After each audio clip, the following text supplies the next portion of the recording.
What's going on, guys? Welcome back to WWE Network and Chill, where I, Graham G. Matthews, break down all the original content you watch on the WWE Network as well as on the USA Network, because today we're talking Season 2, Episode 1 of Straight Up Steve Austin, focusing on Luke Combs, country music singer.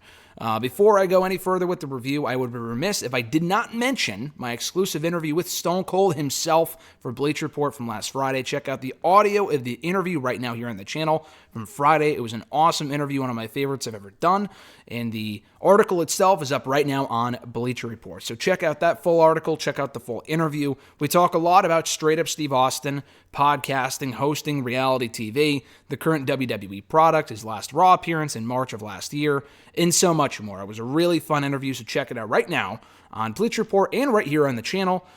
We got more exclusive interviews coming up, so if you haven't already subscribed, definitely do so.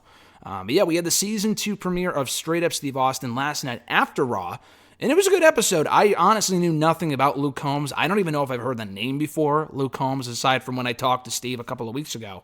I'm not obviously a big country music guy, so that's probably why. But the first thing that we see here on the episode is that is Luke Combs picking up Steve in his tour bus, in Luke's tour bus, which is really cool.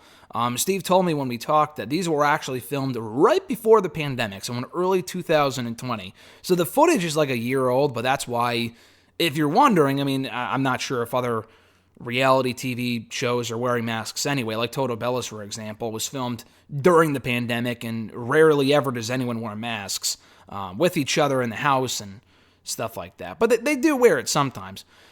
Steve and Luke and the other people involved in the show that we will see in the episodes to come are not wearing masks because this was filmed beforehand, I'm pretty sure.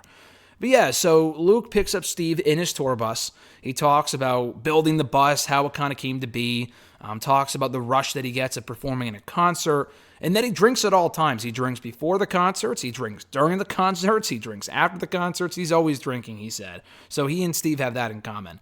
And he also did a lot of research on songwriting before he eventually did it when he became a country singer. He told a very cool story about how he wrote a song called Beautiful Crazy. I guess it's one of his top songs or whatever, right after he met his current wife, who wasn't his wife at the time. They had just met. I'm pretty sure, obviously, that he wrote the song about her, which he acknowledged was risky, because if it didn't work out, it's a weird thing to be writing a song about someone, especially if it doesn't work out. But of course, it did, thankfully, and they got married soon after, so I thought that was cool. He recalls his first standing gig that he had as a singer, getting people to pay to go see him, which was awesome. He does reveal that he's wearing a Stone Cold shirt, a vintage, not like Austin 316, which is a shirt that I own, but like a classic Texas Rattlesnake Steve Austin shirt, where it's like him on the turnbuckle with his arms up in the air. Instead of his arms, it's like snakes, because he's the Texas Rattlesnake. So I thought that was really cool. But yeah, so he talks about how he caught fire as a songwriter and as a singer, and he really kind of took off from there. He was told initially that he would never be an artist and that he would need to write better songs, and he used that as motivation. So he and Steve go riding through the mud, which was cool. They drink a bunch of beer together, including Steve's own IPA beer, which was funny. He talks about the origin of shoey, which I have no idea what that means, but I'm sure people who are fans of his do. But he talks about the origin of that, which I guess now we know is when he drinks beer out of a shoe. So he didn't, they did it at the end of this episode, spoiler alert, but he talked about how he drank beer, I think out of his boot. I don't know if it was multiple times or if it's a recurring thing or if he just did it once.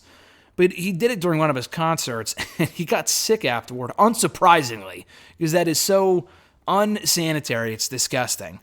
But he talked about that. He also mentioned his quick rise to superstardom, and that it happened really fast for him when he was young. I think he's 30 now, but it all really started to come together when he was like 25.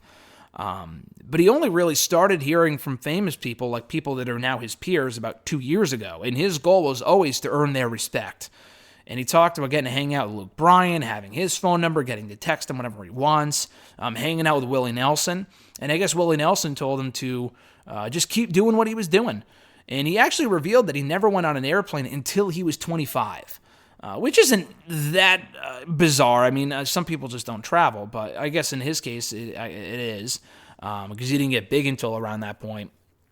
So in the midst of all of this, Combs and Steve are playing darts, and Steve makes a bet that if he wins, then Luke has to give him guitar lessons. But if Luke wins, then not only does he have to give him $40, does Steve have to give Luke $40, but he also has a surprise for him. So Luke ends up winning pretty decisively too. Steve, I guess, is just not great at darts. And so he gives him the $40. Before all of that, though, before he gets to the surprise, Luke tells him about joining the Grand Ole Opry, which is a huge deal, I guess, and how he just wishes his parents were there. And I thought he was going to say that they passed away, but he said they were eventually there for it soon after. They got flown in or whatever, so I guess that's not the case, which is good. But he didn't learn how to play guitar until he was 21 years old, and I guess all that motivation came from his mom, because I guess he was waiting for his college buddy or his friends from home to come home from college, and they all ended up staying where their college was located in that same town, so they never came home, and he was down on himself, and he didn't really know what to do with his life, and he talked about getting into guitar lessons, playing a guitar that he had not played since he was in 7th grade, that he got it for like his birthday or Christmas or whatever at that point. And I think that same guitar, he said, is now in the Country Music Hall of Fame, which is really fucking cool. So then he gives Luke his own custom-made Texas Rattlesnake boots, which is fucking sick, with Steve's logo on the back of them.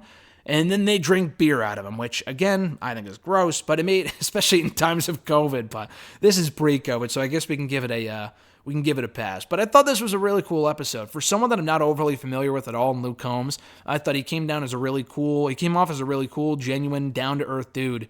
And yeah, I enjoyed it. These shows are only half an hour long. It's really only like 22 minutes of conversation with commercials, without commercials included.